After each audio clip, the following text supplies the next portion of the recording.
हरे कृष्णा, राधे राधे। हम सभी साधक वैदेही की आत्मकथा श्रवण कर रहे हैं। भाग 130 गतांग से आगे। मैं वैदेही, मेरे पिता विभीषण ने पता सही बताया था। पवनसुत लंका नगरी में पहुंचकर समझ गए कि सुषेण वैद्य का घर यही होगा। त्रिजटा अपनी मायामयी दृष्टि से सब देख रही थी। राक्षसों में भी यह शक्ति पाई जाती थी और मुझे बता रही थी। मैं उद्विग्न उसकी बातें सुन रही थी। सुमित्रा नंदन की स्थिति मुझे विचलित कर रही थी। सुषेण वैद्य का परिवार उत्सव मनाने बाहर गया था। लक्ष्मण की मृत्यु का उत्सव रावण ने ही लंका में आयोजित कर रखा था। आज अकेले थे सुषेण वैद्य। बाहर से ही देखकर समझ गए वैद्य जी के घर में कोई नहीं है। क्या मैं इन्हें चुपचाप उठा कर ले जाऊं? फिर पवनसुत विचार करने लगे, पर औषधि की आवश्यकता वहां हुई तो क्यों न पूरे घर को ही। रामप्रिया, हनुमान ने विचार किया और सुषेण को घर सहित ही उठा लिया। सुषेण को तो पता तब चला जब क्षण में ही धरती पर उसके घर को हनुमान ने रख दिया था। तब कंपन हुआ सुषेण को। बाहर आकर देखा तो हजारों वानर खड़े हैं। मुझे यहाँ क्यों लाया गया? सुषेण भयभीत भी हैं। मेरे पिता विभीषण आगे आए।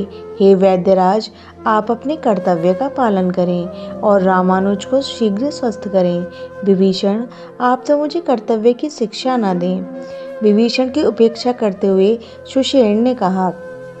पर श्री राम हाथ जोड़कर बोले, हे वैद्यराज, आप नारायण रूप हैं। वैद्य नारायण स्वरूप होता है, इसलिए आप मेरे भाई को स्वस्थ करें। मेरी प्रार्थना है आपसे, पर आप लोग मेरे शत्रु हैं। मैं जिस राजा की छत्र छाया में हूँ, उसके शत्रु को मैं कैसे देख सकता हूँ? सुषेण ने कहा। पर मैंने तो सुना था वैद्यराज कि वैद्य का शत्रु केवल रोग होता है। वैद्य का कोई शत्रु और मित्र नहीं होता। रोग को दूर करना ही उसका कर्तव्य है।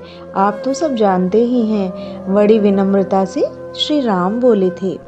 रामप्रिया, श्री राम की वाणी में अद्भुत जादू है। सुषेण शांत भाव से अपने घर से बाहर आई। नाड़ी देखी, घाव देखा। कुछ नहीं हो सकता आपके भाई का, ये लगभग मृत ही है। ऐसा मत कहिए। रो गए प्रभु श्री राम। हनुमान ने क्रोध में गर्दन पकड़ लिया सुषेण का। मैं चंद्रमा को निचोड़कर उसका अमृत लक्ष्मण भैया के मुख में डाल लूँगा, तब तो ये स्वस्थ होंगे। मैं स्वर्ग से अमृत का कलश ही ले आऊँगा और पूरा अमृत लक्ष्मण जी को पिला दूँगा। हनुमान क्रोधित हो उठे थे। सुग्रीव ने हनुमान को हटाया है। हे वैद्यराज, क्या कोई और उपाय नहीं है? क्या कुछ भी नहीं? एक उपाय है, विचार कर बोले सुषेण। क्या क्या उपाय है, बताइए ना वैद्यराज। श्री राम बिलख रहे हैं। सूर्योदय से पूर्व हिमालय से उत्तर दिशा से संजीवनी बूटी आ जाए तो ये, पर यह संभव नहीं है। सुषेण ने कहा। क्यों संभव नहीं है? मैं लेकर आऊँगा। मैं प्रभु श्री राम के चरणों की सौगंध खाकर कहता हूँ, ये हनुमान सूर्योदय से पहले ही संजीवनी लेकर आएगा। इतना कहकर हनुमान उड़े। पर उड़ते हुए ये भी कहा है, प्रभु अगर सूर्य उदित होने लगे तो आज फिर बचपन की घटना को दोहराऊंगा, सूर्य को फिर खा जाऊंगा। हनुमान तीव्र गति से उड़ गए उत्तर दिशा की ओर। हे रामप्रिया, समय बीता जा रहा है। सूर्योदय होने में अब समय ही कहाँ बचा है। श्री राम रोए जा रहे हैं। अपने स्वामी की ये स्थिति देख वानर समाज भी आंसू बहा रहा है। क्या ये राम और बिला को चिंता में बैठे देख सकेगा? वो सती है, वो महान सती है। वो मानेगी नहीं अपने पति लक्ष्मण के साथ सती होगी ही। पर क्या उस दृश्य को मैं देख सकूंगा? रो रहे हैं श्री राम। हे राम प्रिया, मेरी स्थिति ऐसी ही हो गई थी कि उसका वर्णन भी संभव नहीं है। तभी वानर समाज आनंदित हो उठा। सब नाचने लगे, सब तालियां पीटने लगे। क्या हुआ त्रिजटा? मैंने पूछा। हनुमान आ गई। त्रिजटा ने चहकते हुए कहा। क्या? मैं आनंदित हो उठी। मैंने खुश होकर त्रिजटा को अपने गले से लगा लिया था।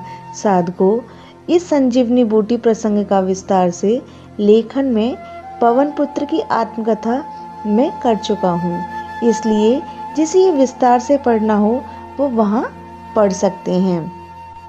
पर्वत को रखा है हनुमान ने, जड़ी बूटी ली है सुषेण ने और उसे घोटा है, फिर उसका रस निकालकर जैसे ही सुमित्रा नंदन के मुख में दिया, कुछ ही देर में आंखें खोली लक्ष्मण ने। मैं उछल पड़ी, मेरी बहन उर्मिला का सुहाग बच गया। त्रिजटा, मैं बहुत खुश हूँ, तू समझ नहीं सकती मुझे कितना आनंद आ रहा है। मेरी उर्मिला, मेरे प्यारे देवर लक्ष्मण, मेरे नेत्रों से आनंद के अश्रु बहते ही जा रहे हैं। यह प्रसंग अब यहीं विश्राम लेता है। हरे कृष्णा, राधे राधे।